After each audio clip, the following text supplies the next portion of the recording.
What's going on, everybody? I am Winston Marshall, aka the Swaggy Blerd, and this is the Blerd Breakdown, the pop culture show that lets you know what had happened was. Now, if this is your first time here, please be sure to hit that subscribe button, hit the notification bell so anytime you know the new content is dropping. And if you like the video at the end, man, please be sure to hit that like button as well and leave a comment. It's really helping with the algorithm. That's how you funnel more people to the actual channel and whatnot.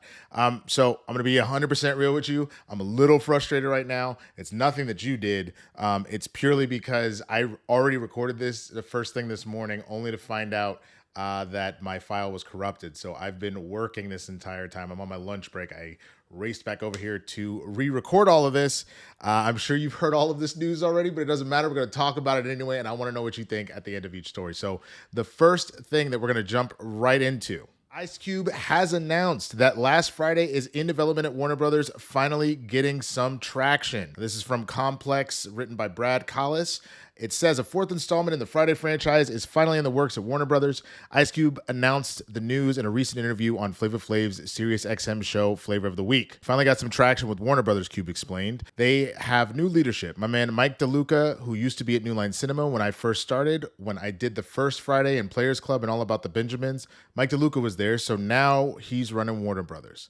He added Mike DeLuca was there, right? So now he's running Warner Brothers, and him and my man Mike Gruber was like, yo, what the fuck is going on with Friday? Man, let's get this shit back online. Ice Cube reiterated his past frustration with Warner Brothers, saying the studio took so long to get on track. He said that while the company was dicking around, not doing the movie, they were losing people, citing Friday actors John Witherspoon, Tiny Zeus Lester, and Anthony Johnson, all of who passed away within the past 5 years. I was a little hot because they had took so long, he said. Because John Witherspoon passed away, Tiny passed away, AJ Johnson passed away. Man, we keep losing people. We're losing recipes. Y'all keep dicking around, not doing the movie the way it need to be done. Cube concluded they want to do it, but the key is it's gotta be done, he said. So they finally came to their senses. The news arrives more than a year after Cube called out Warner Brothers for holding up a fourth Friday film during a 2023 conversation with TMZ. Warner Brothers is weird right now, Cube shared. I don't know what they're doing. They don't know what they're doing. We'd love to have it back. I think it's going to be close to a time when we get it back. So we'll either wait for that time or we'll keep trying to convince them that they need to let us control the movie. It's my movie, but they have distribution control. Last January, Cube was speaking to TMZ in that conversation, and he was asked to shed light on the situation concerning Warner Brothers' control over the rights for Friday. When asked if a new Friday film was a lost cause, Cube responded, "No, never," he said, before calling on Warner Brothers to do the right thing. The first Friday film hit theaters in 1995 with Cube, Chris Tucker, Nia Long, Bernie Mac, Lester Jr., Witherspoon, Regina King, Faison Love, and Anna Marie Horsford. And two sequels followed, 2000's Next Friday, including Mike Epps, and 2002's Friday After Next, including Terry Crews and Cat Williams. All right, there's a lot there, man. I am super happy to hear that we're finally moving forward on this film. I think the only thing that gets me a little nervous is both what Cube mentioned. If we're being honest, obviously Cube and Epps as Craig and Dede really are like the main protagonists, but there is something to be said about supporting characters that just genuinely bring stuff together. We've done movies without Debo, so that's fine, but not having Pops, not having John Witherspoon, that's really hard. He really was what felt like the heartbeat of the franchise. Now, that doesn't mean it can't be done. Like, don't get me wrong, but it is something that I know that I'm concerned about. I was talking with my group chat about this, man, and just how we would love to see the movie, but then you also got to throw into the consideration that, again, 2002 for Friday After Next, and Craig and Dede were in, like, their 20s. So we're now talking 22 years later, so they would be, 40s, 50s. So it'll be interesting to kind of see what they do with that. Is it this Last Friday with them? Is one of them sick? Is that what that's going to? Are we going to end up following like their kids? You know what I mean? And truthfully, while I wouldn't necessarily hate that, kind of like the Bad Boys franchise that I've talked about before, it's about the connection between, Mike Lowry and Marcus. It's the same thing. It's a connection between Craig and Dede. So I don't necessarily want to follow the kids. Like, if they have kids at this point, it wouldn't be terrible. And I'm sure there's some really funny actors and comedians that would step up, but people want to see this because they want to see Ice Cube and Mike do their thing. And maybe even Chris Tucker, if he agrees to come back. It sounds like he probably won't, but I'm curious what you think. Are you on the same page? Do you feel that way, or do you feel a little bit differently? Leave a comment down below and let me know what you feel. This weekend, Angel Reese and the Chicago Sky played the Indiana Fever and Caitlin Clark yet again, and this time, now being at home, the Chicago Sky won 88-87. This is from the Associated Press. Angel Reese scored a career-high 25 points and grabbed 16 boards to help the Chicago Sky beat Indiana 88-87, despite 17 points and a franchise record 13 assists from Fever's Caitlin Clark on Sunday. Reese has posted a double-double in 8 consecutive games, extending her WNBA rookie record. She's the first rookie since A'ja Wilson with 25-plus points and 15-plus rebounds in a single game. She joins Wilson as the only players in the WNBA this season with multiple games with at least 15 points and 15 rebounds. It was the hottest ticket in nearly the past decade, according to Vivid Seats, with entry to the game going for $351 on average. Reese and Clark and the two teams didn't disappoint. Clark played every minute and finished 5 of 11 shooting, 5 of 9 from 3, with 6 rebounds, 4 steals, and 5 turnovers. Chicago, sitting at 6-9, trailed 82-7 with 6:38 left before Reese got going. She had 10 points and 5 rebounds from there to fuel the Sky's comeback. She grabbed an offensive rebound, was fouled as she made the putback and hit the free throw, making it 82-all with 3 minutes to go. Ultimately, despite the Sky going up, the Fever could not hit any of their final shots in order to come back and win the game. Chicago, which beat the Dallas Wings 83-72 on Thursday, has won back-to-back games following a 4-game skid, whereas Indiana, now 7-11, had its 4-game win streak snapped. The Fever had won the previous 2 matchups, both in Indianapolis, between the teams this season. Some of the people in attendance included Chicago rapper and native Chance the Rapper, as well as actor and comedian Jason Sudeikis. They both were seen courtside. I loved this game. I don't know if you guys have been watching. I absolutely love this game. It was exactly what you want out of a rivalry. It really is giving me the Magic and Bird vibes that we have been wanting out of the two of them. There was an interesting conversation about how they didn't necessarily meet that rivalry because they play such different styles of ball. Like, at least with, how Larry and Magic both played, even though Magic was a point guard, the way he would score in particular, there was that kind of back and forth. But I think we're still seeing that in Angel and in Caitlin, and the clash of personalities is really what it is. It's two very talented ballers and this clash of personalities. And I think what has like tainted it now for the last 2 years, Caitlin Clark in general, Angel Reese, everything is specifically because people have been pushing their own ulterior motives onto them. There has been a lot of people that have pushed a lot of like race-based stuff on there. And in the same breath, you're watching Black women, specifically Angel Reese, get disrespected and not have people call out that bullshit. If anything, they're feeding more into it and whatnot. So it was cool to watch this game. They both ball out and to watch an awesome game. And truthfully, I think Angel winning a couple of these, like I personally like Angel more than Caitlin, but I think Angel winning a couple of these will also have to make the haters shut up and then put respect on both of their names. You know what I mean? I think that's been the problem, is that Angel has been balling, but nobody cares because, Caitlin's everything. There's been nobody watching before. There are people watching. There are more now. But like, I truthfully don't give necessarily a shit if people are only going to watch just to see Caitlin. If you watch Caitlin and that brings you into the W, and now you are enjoying these games and you want to watch more of it, awesome. But like, I don't know, it'd feel like the same way if I was watching the NBA. If someone was like, I'm just watching basketball to watch LeBron James, I don't watch anybody else whatsoever, then your opinion is limited to what you feel about LeBron, and you don't really get to speak on anything else, in my opinion, because again, this league is more than Caitlin. Caitlin may be the reason that a lot of people are now joining the conversation, but actually be a part of the conversation. Stop all your personal bullshit, whatever the fuck. So, but what do you feel? Because I know I probably triggered a couple people with that. Let me know down in the comments how you're feeling about the Angel Reese, Caitlin Clark rivalry, what you thought about this game. Keep it civil. If I see some racist bullshit, I will bounce your ass. Let it be known. The X-Men reboot team has reportedly been revealed, and the Fantastic Four are set to feature several classic villains. This is from comic book movie writer Josh Wildling, who writes, When the news broke that Disney had acquired 20th Century Fox, comic book fans immediately started getting excited. After all, it meant Marvel Studios had finally regained the rights to the X-Men and Fantastic Four franchise. Fox never managed to figure out Marvel's first family, and while its early mutant movies received deserved critical acclaim, that franchise quickly started going downhill with the odd win here or there like Logan and Deadpool. Fantastic Four reboot arrives in theaters next year, and judging by the early concept art, the plan is for them to hail from a reality other than the Earth 616.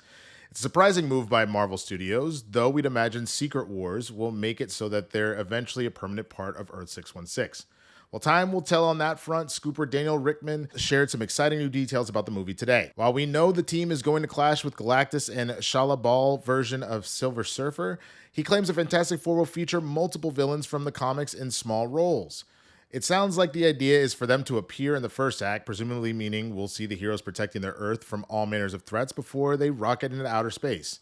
Not only does this give Marvel Studios the opportunity to showcase the Fantastic Four baddies who've previously been sidelined in preference for Doctor Doom, but it likely explains all those recent casting additions. As for the X-Men, we've seen mutants slowly being seeded throughout the MCU in recent years, Namor and Miss Marvel being confirmed to have mutations, while the Marvels took things one step further and introduced an alternate reality Beast. Michael Leslie was recently tapped to pen the X-Men reboot screenplay, and according to Rickman, his pitch to Marvel Studios included the same characters as the roster showcased in X-Men 97. If correct, this means we can expect the MCU teams to be made up of Cyclops, Jean Grey, Wolverine, Beast, Storm, Rogue, and Gambit, with Morph, Jubilee, Sunspot, and Bishop also potentially on the table. The sort of synergy makes sense, particularly in the wake of X-Men 97's success. An upcoming comic book relaunch will also feature a similar iteration of the animated team, so these may well be the mutants Kevin Feige wants to focus on. All right, I love everything about what I'm hearing from this. Let's start with the X-Men situation. I think that is a brilliant marketing move. If that already wasn't what you were trying to do, I think you see what X-Men 97 did. You see the new X-Men fans you've brought into the fold, let alone the OGs who have been geeking out, myself included, for the past couple of months. I think that is just smart. That's a through line. I think one of the things that I didn't love about the first X-Men film, the very first one from 2000, obviously you got a core group of Jean Grey, Cyclops, Wolverine, Storm, the Professor, obviously, and then Rogue, but Rogue pre-taking Miss Marvel's powers or Captain Marvel's powers, that being probably something that they didn't have the rights to, so that would have been too hard to do that in the first place. Solid core group there, but I feel like, again, for me, I really got into X-Men with the first X-Men the Animated Series, and that roster was bigger. And on top of that, there were just mainstays like Gambit, for example, who not seeing him just like really sucked. Now, obviously, the roster opened up over the course of the next few films, but, I think if you're really going to get people geeked out and you're trying to have the MCU start on the right foot, if you have already found folks who are falling in love with the team that you set up in this mega hit of a show, it only makes sense to do the same thing with this revival. As far as the Fantastic Four, I think that's also brilliant of them to not immediately focus on Doom. That gives Doom more room to come in and grow and be a bigger threat. But it also expands the Fantastic Four for people to realize that they're not just Galactus and Silver Surfer and Doom. Because that's essentially the message you've sent with these three films that have come out previously, is that that's the only people that they deal with.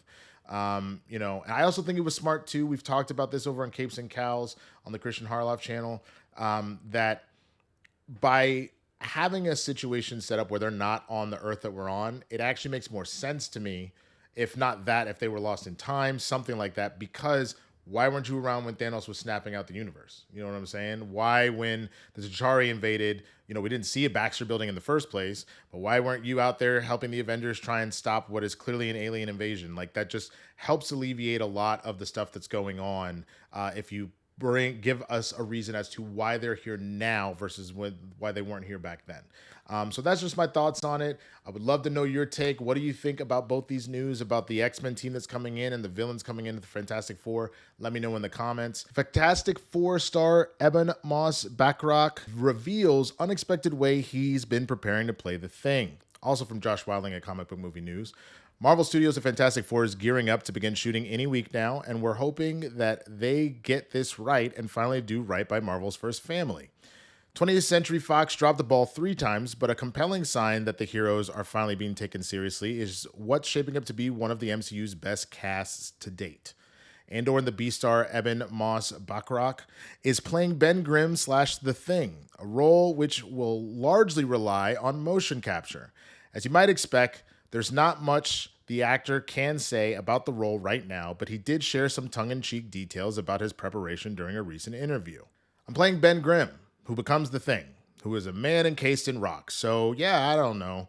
I've just been looking at rocks. I've been reading a lot of comics. It's really nice, he continued. They gave me this Marvel Unlimited thing so I can just go to my iPad and go to any comic book that Marvel's ever released. All jokes aside, it sounds like Ebon is taking the role seriously, and a deep dive into the comics sounds like a great way to tap into what makes Ben so great.